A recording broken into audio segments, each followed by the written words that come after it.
C'est grave, hein, c'est grave. Vous avez suivi ce réquisitoire contre l'ancien président Joseph Kabila, donc on a suivi. J'aimerais tout de suite, avant qu'avoir votre commentaire, parce que ce sera Jean Kia qui est mon expert dans cette affaire, on va avoir tout de suite la réaction à chaud de notre invité Prince Epenge.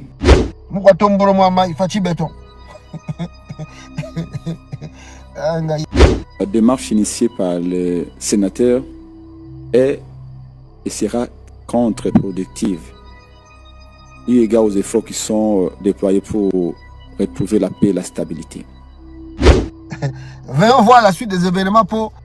Le contexte de notre pays actuellement, le cadre dans lequel les institutions fonctionnent et même notre peuple est en train de survivre, voudrait que tous nous puissions comprendre que ce type de démarche ne peut que attiser le feu. Et à travers cette information, on nous dit ceci, que Jacques Tshisekedi a été empoisonné. Le frère de Félix Tshisekedi a été empoisonné. On nous apprend que le monsieur a été empoisonné. Qui l'a empoisonné? Est-ce que c'est là où lui-même partait boire l'alcool dans des boîtes de nuit de Kinshasa? Ou par des filles prostituées de Kinshasa? Pour Bango Mikolo et comment dans le système, il y a 3 femmes, 4 femmes, comme faisait Fortuna Bisserele. Lui-même a vu 4 femmes, 5 femmes, à ça na bango na butu moko, na journée moko. Donc, est-ce que c'est parmi les filles là, Bango, lié poison, ou c'est qui a empoisonné Jacques Tshisekedi? C'est lui, Jacques Tshisekedi, qui est aujourd'hui au Conseil national de sécurité. C'est lui qui a remplacé l'autre là qui était là. Non, vous connaissez que le Conseil national de sécurité était dirigé par François Béat. Tshisekedi a chassé François Béat. Il y a ici le monsieur là qui était sorti du Canada. Son nom m'échappe un peu. Et c'est Jacques Tshisekedi qui pilote maintenant le Conseil national de sécurité au Congo. Ça n'a pas bien marché. Il a été évacué en urgence, s'il vous plaît. Vous connaissez très bien ici en Europe comme aux USA, au Canada, ainsi de suite, des pays un peu développés. Quand on dit évacuer quelqu'un d'urgence, vous savez comment on le fait. Soit la personne a été transportée par un hélicoptère, soit au type par des ambulances. Mais dans son cas, dans le cas de Jacques Tshisekedi, le monsieur a été évacué par un hélicoptère rapidement. Bon, je ne sais pas si on peut appeler ça vraiment urgence, mais quand même c'est l'information qui circule depuis avant-hier, faisant état d'une maladie grave, suspecte, n'est-ce pas, chez les Tshisekedistes, dans la famille biologique des Tshisekedi. Son frère, Jacques Tshisekedi, a été évacué d'urgence en Suisse. Je peux lire simplement, mais c'est compliqué, mes frères. C'est compliqué pour la vie de ce monsieur, Jacques Tshisekedi. Donc, on nous dit qu'il est entre la vie et la mort. Donc, ça n'a pas bien marché en Belgique. Ça n'a pas bien marché. Souffre d'un sérieux problème de foie. Il a un problème de foie. Donc, on a essayé, en tout cas, premier soin en Belgique, mais ça n'a pas bien tenu. La situation, pour l'instant, je dois vous dire, sans vous cacher, est très préoccupante. Donc, le monsieur est entre la vie et la mort. Il ne faut pas blaguer avec ça. C'est vraiment entre la vie et la mort. Parce que...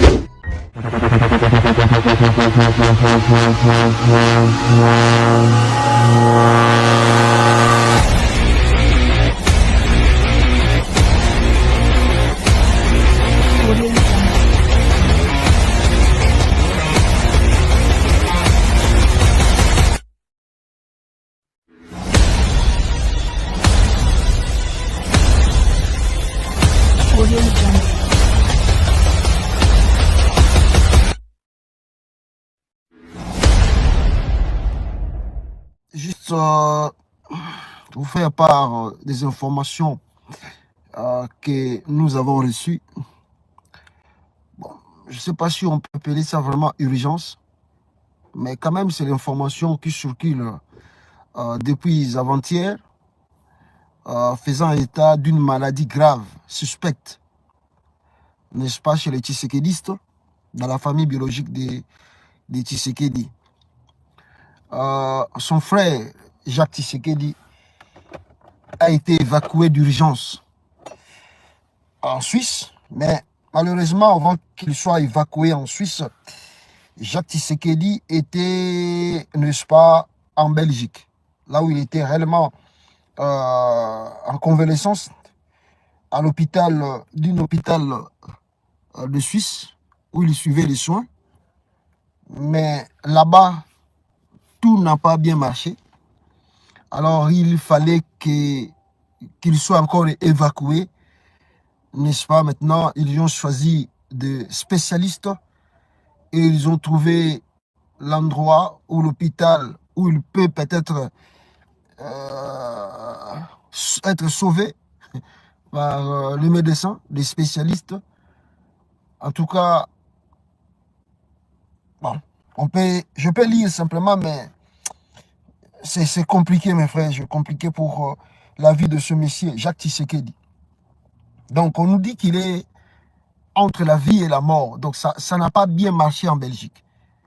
Ça n'a pas bien marché. Donc, le frère de Félix Tshisekedi, interné depuis quelques jours dans un hôpital en Suisse. Donc, il est interné en Suisse pour l'instant. Mais avant la Suisse, Jacques Tshisekedi était où? L'homme, on me dit, selon les informations, Jacques Tshisekedi souffre, en tout cas, souffre d'un sérieux problème de foie. Il a un problème de foie. Donc, on a essayé, en tout cas, premier soin en Belgique, mais ça n'a pas bien tenu. Ça n'a pas bien marché. Il a été évacué en urgence, s'il vous plaît. Vous connaissez très bien, ici en Europe, comme aux USA, au Canada, ainsi de suite, des pays un peu développés, quand on dit évacuer quelqu'un d'urgence, vous savez comment on le fait. Soit la personne a été transportée par un hélicoptère, soit au type par des ambulances. Mais dans son cas, dans le cas de Jacques Tshisekedi, le monsieur a été évacué par un hélicoptère rapidement pour qu'il quitte la Belgique et arrive en Suisse. Parce que ça ne tenait pas. Ça ne tenait pas. Et il a été évacué en urgence en Belgique avant d'être transféré dans un hôpital spécialisé en Suisse. C'est là où il est maintenant. Donc, c'est-à-dire, comme en Belgique, ça n'a pas bien marché, ils ont essayé de donner les premiers soins. Les médecins lui ont signifié que ta vie était en danger. Et ils ont signifié aussi à la famille Tshisekedi que la vie de votre frère est en danger. Donc, nous avons essayé de faire ce que nous pouvons. Mais ici, on ne peut pas vous garantir la vie de ce monsieur, compte tenu de la gravité de la maladie. Compte tenu de la gravité de la maladie, donc on ne peut pas vous garantir sa vie sauf ici. Alors, la famille Tshisekedi a demandé aux médecins qu'est-ce qu'il faut faire. Est-ce qu'il y a un moyen ou un autre hôpital où on peut trouver des spécialistes pour son cas? L'argent, il y en a. Son frère est président de la République démocratique du Congo. Donc, il y a l'argent, il y a l'argent. Même si il faut des milliards, il y en a, l'argent est là. Même s'il faut vendre, en tout cas, des minéraux, donner des carrés miniers de la maman, de qui? Des mamans Marthe, il y en a. L'argent, il y en a. Pour l'argent, il n'y a pas de problème. Alors, ils ont demandé simplement à l'hôpital, là où le monsieur était en convalescence, de leur trouver des médecins spécialistes, d'essayer un peu de traiter leur frère, de lui donner un peu de soins spéciaux. Peut-être il peut être sauvé.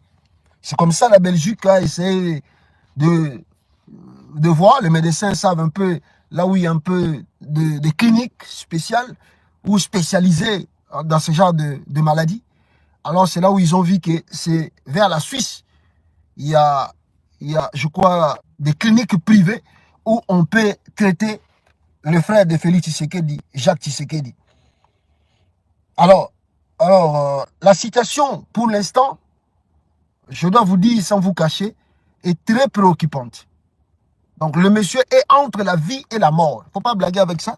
C'est vraiment entre la vie et la mort. Parce que il y a des Congolais qui travaillent dans l'endroit là, dans cet hôpital là, là où est évacué Jacques Tshisekedi. Et ces Congolais nous disent que passe Tatoleke à Watomonier. Donc, je ne sais pas, on ne sait pas qu'est-ce qui va se passer. Ah, c'est terrible. Les médecins auraient établi une dégradation de son foie de suite de la... Bon, selon les médecins, ils disent que en regardant la foi de Jacques Tshisekedi, bon, ils disent qu'il a vraiment consommé l'alcool à un niveau trop élevé, à tel point c'est lui-même qui a abîmé sa foi. Selon ce que les médecins en Belgique ont constaté. Alors, mais le problème en est, nous venons encore de recevoir l'information sur ce dossier, et à travers cette information, on nous dit ceci, que Jacques Tshisekedi a été empoisonné. Le frère de Félix Tshisekedi a été empoisonné. En tout cas, par qui, moi je ne sais pas. Mais là-bas, on nous a dit qu'il a tellement bu l'alcool et lui-même a abîmé sa foi. Maintenant, la deuxième version de l'information sur le dossier de Jacques Tshisekedi, on nous apprend que le monsieur a été empoisonné. Qui l'a empoisonné? Est-ce que c'est là où lui-même partait boire l'alcool dans des boîtes de nuit de Kinshasa? Ou par des filles prostituées de Kinshasa? Pour Bango Mikolo et comment dans le système, il y a 3 femmes, 4 femmes, comme faisait Fortuna Bisserele. Lui-même a joué 4 femmes, 5 femmes, à la journée. Donc, est-ce que c'est parmi les filles-là, Bango, lié poison, ou c'est qui a empoisonné Jacques Tshisekedi? Alors, on nous dit ceci que le poison peut venir de la présidence. Donc, Jacques Tshisekedi peut être empoisonné à la présidence. Je dois vous rappeler que c'est lui, Jacques Tshisekedi, qui est aujourd'hui au Conseil national de sécurité. C'est lui qui a remplacé l'autre là qui était là. Bon, vous connaissez que le Conseil national de sécurité était dirigé par François Béat. Tshisekedi a chassé François Béat. Il y a ici le monsieur là qui était sorti du Canada. Son nom m'échappe un peu. Et c'est Jacques Tshisekedi qui pilote maintenant le Conseil national de sécurité au Congo. Là, au moment où je vous parle, on nous signale que le poison est venu de la présidence. Et les gens disent que ça peut être son frère, Félix Tshisekedi, qui a fait ça. Ah, bon, je ne sais pas, mais ça, c'est selon des informations que nous recevons de gauche à droite. On nous dit que ça peut être son frère, Félix Tshilombo, qui a fait cela. Alors, on nous dit, le puissant Soula Nganda a été évacué d'urgence vers la Belgique où la situation n'a pas été stabilisée. Évacué en Belgique, la situation n'a pas été stabilisée. Jacques Tshisekedi est présentement aux soins intensifs dans un hôpital en Suisse. Et là aussi, rien n'indique qu'il s'en sortira. Même en Suisse, selon les informations, on ne sait pas si ce monsieur peut s'en sortir vivant. Jacques Tshisekedi, le frère de Tshisekedi. On ne sait pas. S'il va s'en sortir vivant, on ne sait pas. C'est grave, c'est grave. Visiblement, les Tshisekedi commencent à se bouffer entre eux. Qu'est-ce qui s'est passé? Jacques Tshisekedi voulait faire un coup d'état contre son frère. Est-ce que Jacques Tshisekedi aussi était devenu un membre de l'AFC de Konenanga, bar M23? Alors pourquoi? Qui a empoisonné Jacques Tshisekedi? Parce qu'il a été empoisonné, je crois qu'au moment où il buvait l'alcool, et la maladie s'aggravait, mais lui, il négligeait un peu cela. Oh non, Zouabokoko, Tchabokoko, Tchabokoko. Le monsieur était empoisonné, on l'emmène au centre Nganda, mais il n'y a pas de spécialistes en poison. Mais on a évité, vous pouvez dire poison, monsieur, comme en Congo, à tel point, niveau, à degré, en gros, sur les continents, il n'y a pas moyen de traiter cela. Alors, il a été évacué en Belgique. Regarde le pays comme la Belgique. Allez, regarde un peu le soin intensif ici en Belgique. Mais si rien n'a marché en Belgique, donc on doit se poser multiples questions. Qu'est-ce qui s'est passé? Et le poison là a atteint quel degré, quel niveau dans son sang? Est-ce que le poison a abîmé déjà sa foi et que rien, on ne peut rien même faire? En Suisse, là-bas, rien ne marche aussi. Rien ne marche, rien ne marche. Donc, si je peux lire un peu, le patron familial de la sécurité présidentielle entre la vie et la mort. Jacques Tshisekedi Tshibanda a été empoisonné sur ordre de son frère, Félix Tshisekedi, lors d'une soirée Tshisekediquement alcoolisé dans sa propre boîte de nuit située derrière les nouvelles galeries présidentielles à la Gombe. C'est là où ils boivent tous les week-ends. Je vous ai dit, Bango Kune comme une ambiance chaque week-end. Et les gens là, ils ont un comportement bizarre. Ils ramassent des filles là au Batambolaka Naba Gombewana. Comment lui-même, Jacques Tshisekedi, même s'il a une femme et des enfants à la maison, a commis 4 jeunes filles, 5 jeunes filles, Yemoko. Alors, en tout cas, on ne sait rien. On ne sait rien. Mais ils étaient tous dans leur boîte de nuit. C'est là où peut-être il a été empoisonné. Devant l'alcool. Jacques Tshisekedi a été ingurgité, un puissant poison qui a nécessité son urgente évacuation vers l'Europe. Son cas est très préoccupant et ses jours de vie ne sont pas garantis. Ne sont pas garantis. Arrivé à Bruxelles, les médecins de la place n'ont pas été à l'auteur de l'intoxication. Les médecins en Belgique ont regardé et dit, ah papa, ils ont essayé, ils ont osé, mais ils ont dit à Jacques Tshisekedi, à la famille Tshisekedi et à la maman Marthe, maman, même si vous avez l'argent, même s'il y a l'argent qui est là, on ne peut rien faire. On ne peut rien faire, on ne peut rien faire. Mais on peut tenter de l'évacuer encore dans un autre pays. Peut-être là-bas, en Suisse, peut-être comme il y a des spécialistes, peut-être sa vie peut être sauvée. Mais il n'y a pas de garantie. On ne vous garantit rien. Mais nous vous disons simplement, nous pouvons essayer de l'évacuer là-bas. Peut-être comme il y a des spécialistes, ils peuvent faire quelque chose pour son cas. Hein?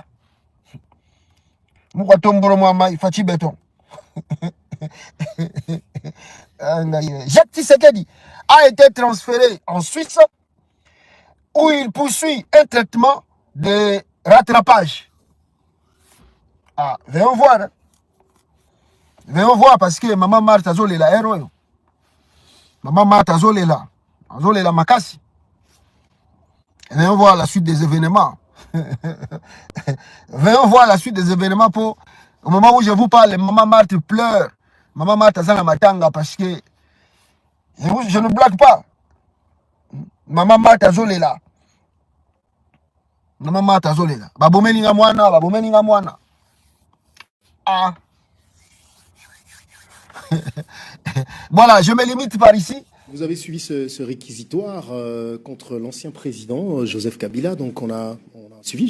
J'aimerais tout de suite, avant d'avoir votre commentaire, parce que ce sera Jean Kéa qui est mon expert dans cette affaire, on va voir tout de suite la réaction à chaud de notre invité Prince Epengue. Qu'est-ce que vous pensez de ces accusations, enfin de ce que vous venez de suivre? Je pense que la démarche initiée par le sénateur est et sera contre-productive, eu égard aux efforts qui sont déployés pour retrouver la paix et la stabilité. Évidemment, Joseph Kabila est un Congolais et nous sommes dans un État qui s'éveille des droits. Et sénateur à vie, ancien président, peu importe sa qualité ou ses étiquettes, il est appelé à respecter les lois du pays. Mais je suis politologue de formation. Je préfère voir ce qui est et non ce qui devrait être. Le contexte de notre pays actuellement, le cadre dans lequel les institutions fonctionnent et même notre peuple est en train de survivre, voudrait que tous nous puissions comprendre que ce type de démarche ne peut que attiser le fait. Donc, nous, la MOUCA, vous m'avez présenté comme porte-parole de la MOUCA, mais je suis également président du parti politique Action pour la démocratie et le développement au Congo, ADD Congo en cycle. Nous recommandons à ce que, comme disent les Quinois, qu'on mette la balle à terre, que nous puissions suivre une voie de la sagesse. Évidemment, ceux qui gouvernent ont les moyens nécessaires pour savoir qui fait quoi. Les accusations telles que décrites sont lourdes. J'ai entendu parler de l'assassinat de Félix Tshisekedi. C'est suffisamment grave pour qu'elle donne lieu à une enquête ou à des enquêtes. Personne n'acceptera qu'il y ait un Congolais qui verse encore son sang au sommet de l'État. Nous ne pouvons demander autre chose, qu'on nous éclaircisse. Mais à part ces accusations, à part les faits d'assassinat, j'ai entendu parler de honoré entendu. On a suivi une déclaration citée 25 mondes. Un militant du PPRD aurait déclaré ceci. Africa News aurait déclaré que Kabila serait à Goma. C'est inconsistant et léger. Et de prendre ce type d'affirmation et en faire un faisceau de preuves si base desquelles on amorce la démarche de juger Joseph Kabila. Tout compte fait, nous pensons qu'il est temps que nous puissions séparer les torchons de serviettes, les choux de la chèvre, pour voir ce qui est important pour notre pays. Nous sommes au bord du précipice. Les cocktails explosifs est là, il ne manque plus que l'intercelle. Et ce type de démarche risque d'être l'intercelle qu'on attend pour embraser le Congo. Donc nous décourageons les sénateurs, nous les rappelons plutôt à... Je crois que c'est la chambre des sages. Tous ces gens atteignent un âge canonique, même si le Sénat aujourd'hui, c'est un peu comme un cours d'école, plutôt une cour d'école. C'est une salle de classe. Tout le monde est là. 80% des sénateurs sont venus par la corruption. D'ailleurs, il y en a qui étaient même corrompus dans des toilettes comme des petites filles de la cité. Vous avez des preuves pour ça? Avec des smartphones et autres. Je vous ai posé une question. Est-ce que vous avez des preuves que les gens ont été corrompus dans les toilettes? Il y a des preuves partout, papa. Et tout le monde le sait. C'est une vérité qui est devenue presque universelle maintenant. Et ces sénateurs-là se sont prostitués dans les toilettes pour se faire élire et pour faire élire également. Parce qu'ils étaient électeurs éligibles. Donc, bref, chambre des sages, nous voulons sentir transpirer la sagesse dans cette affaire ici. Sinon, Dieu va regretter son peuple.